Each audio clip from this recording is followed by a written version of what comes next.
Good morning, Colorado Springs. I'm Angela Jones, and it's another brighter day in the neighborhood. We're happy to have you with us here this week, and we're also extraordinarily happy to welcome back Shelli Brunswick. Well, thank you so much. I'm so excited to be here and talk more about the great things that are taking place in space. Well, and that's something that we ended up, our format is generally that, we're talking to, helping professionals who people don't generally think of as helping professionals. Sort of highlighting, their heart toward what they do, if that makes sense.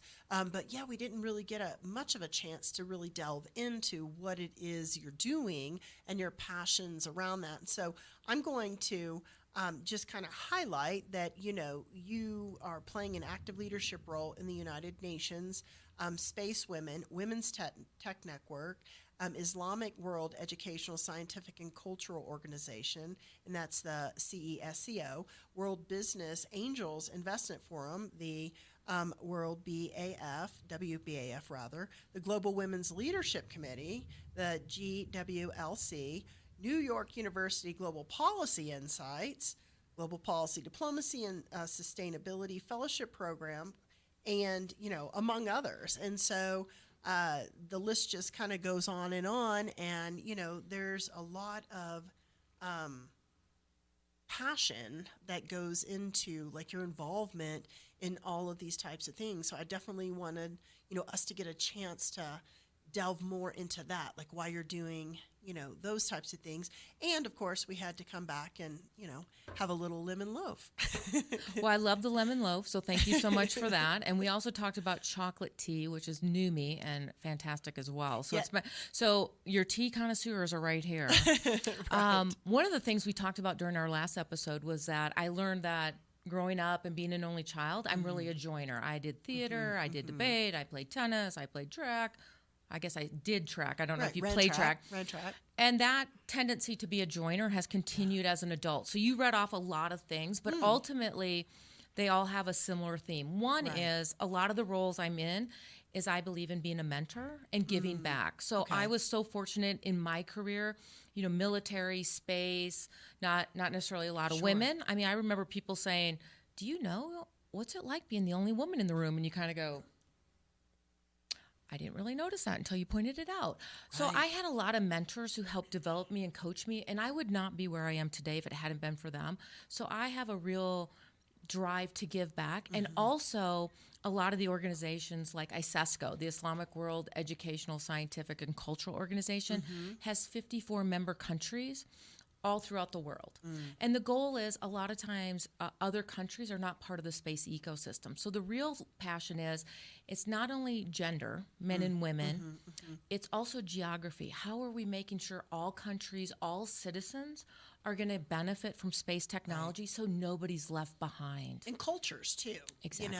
And I think that's very, when we hear words like Islamic or what have you, we sometimes will attach to that this idea of religion, and it very much is. Islam is a religion, but there are a lot of cultural aspects that go along with that, cultural aspects that are inbred in or are ingrained in a traditionally Judeo-Christian, Buddhist, other types of underpinnings all over the world. And so that's very interesting that it's very integrated, I think, or holistic. And I'm excited to hear more about that. Well, I will share with you that ICESCO, Islamic World Educational, Scientific, and Cultural Organization, is just like UNESCO, the UN. Yeah. So it's about the science, and they're passionate about bringing more girls into the career fields. But we also partner with the Organization of American States, which is the 34 countries in the Americas. And they've also brought in Germany and Israel into that Organization of American States. And we're also partnering with the African Union, which is standing up the African Space Agency, which is 55 countries. And you and I talked about my favorite place to travel is Africa. So I'm really excited about Africa standing up an African Space Agency as all the countries throughout Africa are embracing space. So talk to me a little bit more about like what that means. I mean, we talked a little bit last week, just like very, touched on this idea of that there's a Mars architect, here in the United States. And, the realities of that. What does that mean in the future, and how near is that future? So the future is here, and how I mean that is many times as we're thinking about the Artemis program, which is going back to the moon. So Artemis is the twin brother of Apollo. So we had the Apollo space program. Now we have the Artemis era, the twin sister of Apollo. So the goal is to send women to Mars and to the moon and onto Mars. Right. But at Space Foundation, we're really passionate about how do we bring that technology back to Earth? How do we create entrepreneurs? How do we harness the technology? NASA has thousands of patents that are waiting to be commercialized. So we talked about Elon Musk last time and his passion for entrepreneurship, but we want to ignite entrepreneurship, reignite that in America as well as around the world. Well, and I think that's the thing about, for me, and because Elon Musk, I wouldn't say he's controversial, but he's out there a little bit, just in terms of a character. He's a bit of a character. And like you said, he's involved in, so many aspects, and, the popularity of Tesla and whatnot. I think it's really ignited people's imagination. I was not yet alive at the time, the Apollo program put a man on the moon, but I think I don't know what that felt like. I don't know what how that ignited the imagination or engaged, us around the world together. I do know there was a collaboration there. But, I'm kind of wondering, how this era, compares. Is it the same? Are there differences? And, what are those? So it is different. So you and I talked last time about how the workforce has changed in the space industry, where it was white male, STEM professional, you worked for the government, military, or civil agency. Sure. Now you're male, female, different career paths, and that's the thing we want to share with kids. It's about career paths, and then you can work for a startup company, or you can work for academia, or you can work for NASA. So there's lots of opportunities. So things have changed. When you think about Apollo back in that era 50 years ago, we're really looking at a space race between the U.S. and Russia. Who could get there first? Lots of resources. But what we have lost track of was all the great technology that came from the Apollo era. Formulated food, fire. My husband's a retired firefighter, so fire retardant clothing came from the space industry, the Apollo program. So all this great technology came from the Apollo era. So what people are realizing today, all these countries and companies, they're realizing by looking at going back to the moon and Mars, we're going to unlock all kinds of new technology that we're going to be able to use here on Earth. That's going to better our lives here on Earth. And so it's a new type of space race, but now it's a space race about technologies and innovation. Right. Have you, and this is just a bit of a sidebar, it's just got me, it's not the same, but there was this movie, Don't Look Up. Have you heard of that? I haven't. You've got to see that movie. Meryl Streep plays the President of the United States. Okay. Not a particularly savory character in that, but there are it's a all-star cast, I think, including DiCaprio's in it, and I always forget the gal that played in the Hunger Games. I know who you're talking about. Yeah, I always forget her name. Is it Jennifer? Know. Yeah, it's Jennifer something. But Jennifer Lawrence. Yes. Anyway, she actually plays a scientist who discovers that there's an asteroid coming toward the Earth, and and there's this whole. It's a very political, Hollywood political commentary on the whole thing. But there's a character who, is developing, this ability to go into space and live in space, and, kind of this cryo pod, to going to new planets and different kind of things like that.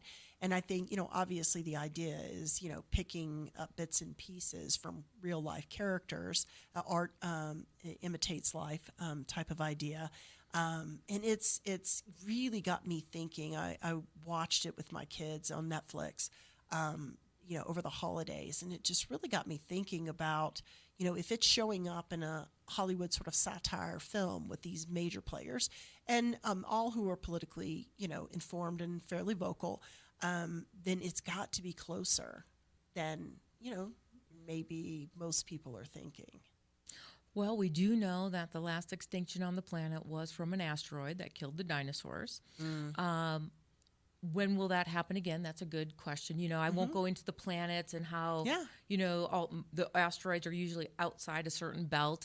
But what I will say is NASA does have a program called the Asteroid Redirect program. Okay. So we are looking at, we as in the Right. space community, what would that look like if an asteroid were coming near the planet? What could we do? And so there are some things taking place on how could we land on an asteroid? Can we do samples? Can we lift off? Right. And that will slowly allow us to test our ability to, could we redirect an asteroid if we were to discover one was coming towards the planet? Well, in my thought was not even so much that, like the threat to, the Earth or something of that nature, but that was part and parcel of it, is that they had developed some technology to land on the asteroid to begin to harvest, like to split it, to harvest, a lot of the, minerals and, different kind of resources that we need to be able to fuel today's technologies, like the batteries that we're talking about, and whatnot. And then, of course, this idea that, human beings can go into space and then repopulate another place, other than planet Earth. And so, I don't know. I thought it was real interesting. And there's a lot of things that when I was a kid, we used to watch the Jetsons, or just, ideas that we had of like, that's not real. That can never happen. And there's a lot of things that happen now we could have never imagined. Like, even cell phones, even, the connectivity that we have now and what goes into it. We have cars that can drive themselves. Maybe not the same way that Kit could drive himself in Knight Rider, Probably better now. That's probably is better, but we know that technology, semi-trucks being able to drive themselves, from one spot to another, or trains particularly being able, to drive from one spot to another, and that commuter, that technology is just there. And so let's talk a little bit more about this inclusivity and especially what you're doing, because I think this is where I really see you light up, is when you're talking about space, yes, but women's involvement in space, especially women from other countries who haven't had this, access to this idea that you can be anything that you want to be, to include involved in space. Absolutely. And the big thing we have to highlight is every country is at a different place. Like the U.S. space ecosystem, we're launching private citizens into space. Right. So you can just swipe your credit card, sort of, and go on a rocket ride, right? And come back to Earth, and now you're an astronaut. So we now have a capability up until last year that never existed. Right. New ways for individuals to be astronauts that didn't exist before. Right. But every country is different. So some countries might want to use space to help manage, like we talk about Africa. They can manage the wildlife population and see how they're tracking and protect them from poaching. We're looking at, a lot of satellite technology. Satellite technology, we can put the tracking collars on and we can understand where the wildlife is, and then we can also track are there poachers. And so there's a way to help protect wildlife, especially if you're looking at a Tanzania or a country that is living off tourism for safaris. It's really important to protect your animals and your wildlife. But we're also looking at climate change. Right. And so space is a real big enabler of helping us monitor the planet. Where is the fresh water? Where might crops fail because of drought? Can we put food in place to prevent a pandemic or prevent famine? So space technology can help us understand the situation and put mitigation measures in. But space technology also does things like filter water and grow food. When we use precision agriculture, we can grow more food, usually at 10% more yield. Wow. So a lot of times when you're thinking about women, they're in other countries, they're probably taking care of the family. They may be growing the garden or the family food. They're maybe growing food and creating products that could be sold internationally using Elon Musk or another satellite based internet. And that's allowing them to have money to now send their kids to school. So when we think about using space technology to improve the lives of women around the world, we're really improving the lives of families and creating upward mobility. Well, I think that's interesting. You're talking about, satellite internet, because we definitely need that in Black Forest. I'm just telling you, the underground cable is just it's antiquated, but it's also so new, relatively new. I mean, I'll tell you, I remember when we got cable, and I was not little when that happened, those cable, and then the internet, or the, just the multi, I don't know, what is it in the inside? Fiber optics. Different kind of fiber optics were inside. There's a reason I went to law school. I am not a STEM person either. And in fact, I used to kind of think, I'm not good at math, or, I had never, even when I started to consider the idea of going to law school, it happened to be that I was in with an advisor. I was in a social work program. I was set to go into my practicum as a social worker, and I started talking about sort of my experience as a counselor. And my advisor at the time said, my frustration was I couldn't give advice. And my advisor said, well, have you ever thought about being a lawyer? Well, where I came from, just came up, it had never, ever occurred to me that, I could be a lawyer. I hadn't thought that through. And I think that, is what interests me about some of the work that you're doing, insofar as, I remember you telling me a story about a lady you connected with, a mentor who thought, hey, I'd like to start to get this idea. I'd like to go into space, but, I have to be a doctor. I'll let you tell that story. So I have a couple really good stories. One is about a lawyer, so I'll share that one, because space law is so exciting right now. And I did a webinar last March for a program called WomenTech Network, one of the groups you highlighted. And one of the women I had on there was a space lawyer. And on LinkedIn, wonderful platform, I had a young woman reach out to me and say, my mom walked in while we were watching your webinar, and she said, why are you crying? And I said, I can really be a space lawyer.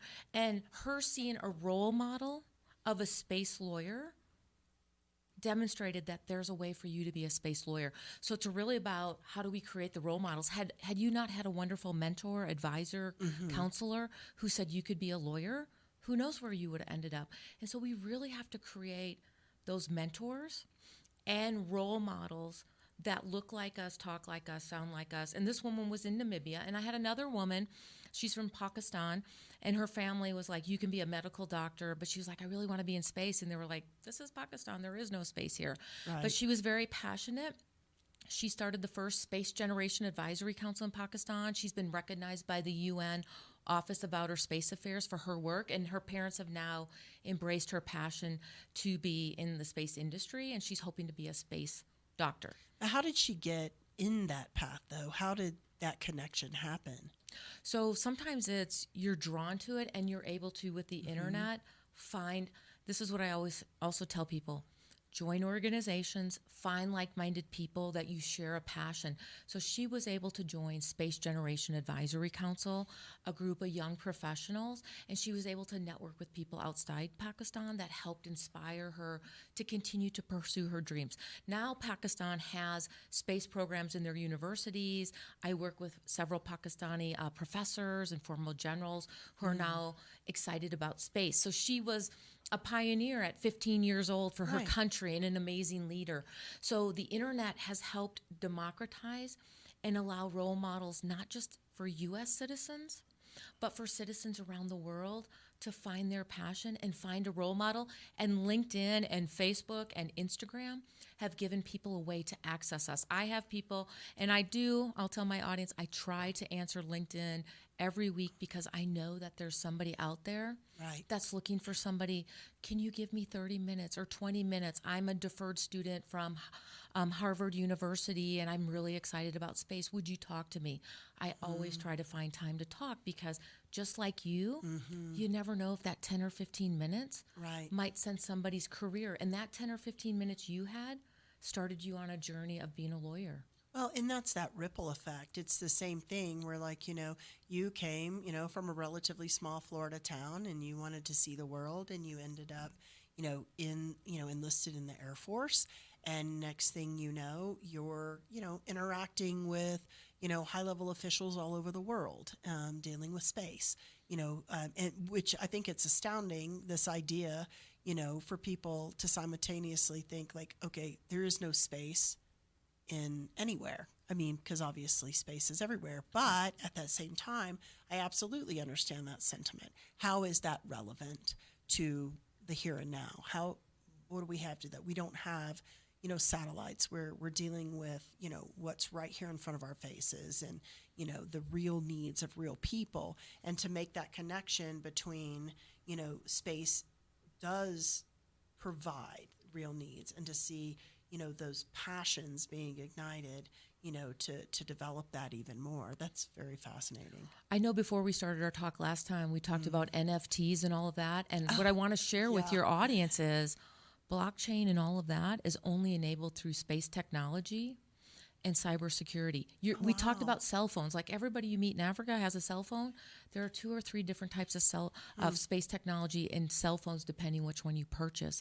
So I'm highlighting that formulated food, cordless power tools, mammogram, cataract surgery. All of this came from the space industry. The entire financial system of our world runs on space technology. Wow. So when people are thinking about space isn't part of my daily life, it really is, even to the individual in Africa who may only have a cell phone, but how can we now connect them to the rest of the world using internet satellites? So we only have just a few more minutes, and I mean, the time just flies when you're here. It's fantastic. I love it. But I want to give you a chance to talk about Space Foundation, and that's in what you're doing here locally. Absolutely. So there's a couple things the Space Foundation does locally. The first one is we have our Discovery Center that's located right off Garden of the Gods, and it's open 5 days a week. And we're going to have a big party on 3 April called Yuri's Night, where we celebrate the first human being in space who was a Russian. And we also celebrate, that's also the same anniversary of the first shuttle launch. And so that will be open for adults. We'll have astronauts there, so we hope you'll go online and buy your tickets. But the Discovery Center is open all the time. We have star parties, homeschool, birthday parties. We're open to special events all the time. The other big event is our annual symposium. This will be our 37th annual symposium, 4 to 7 April at the Broadmoor.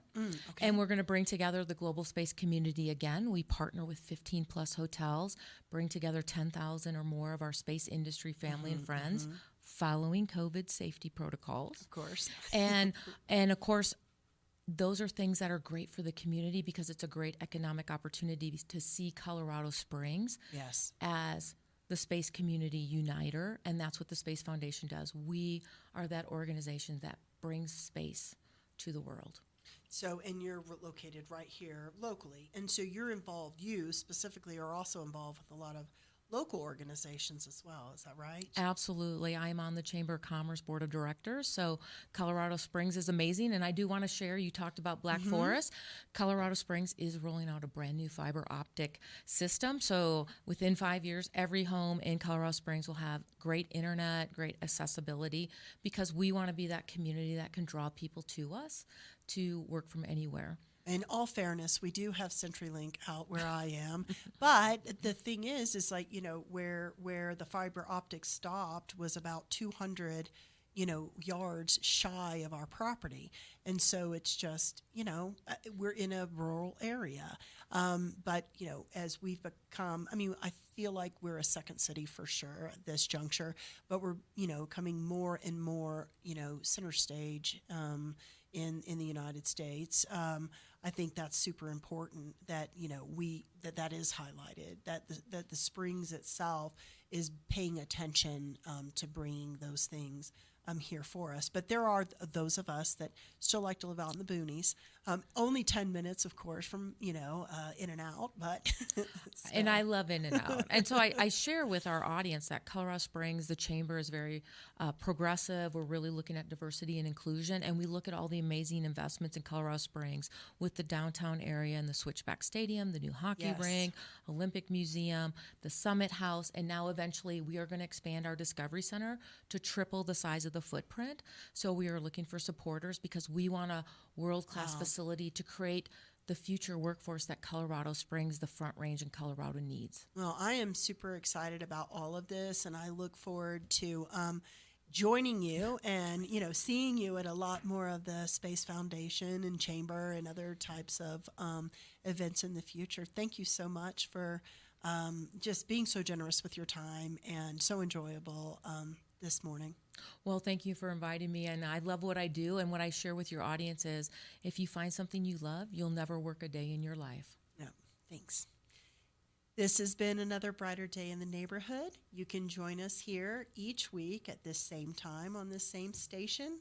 And until next time, have a brighter day.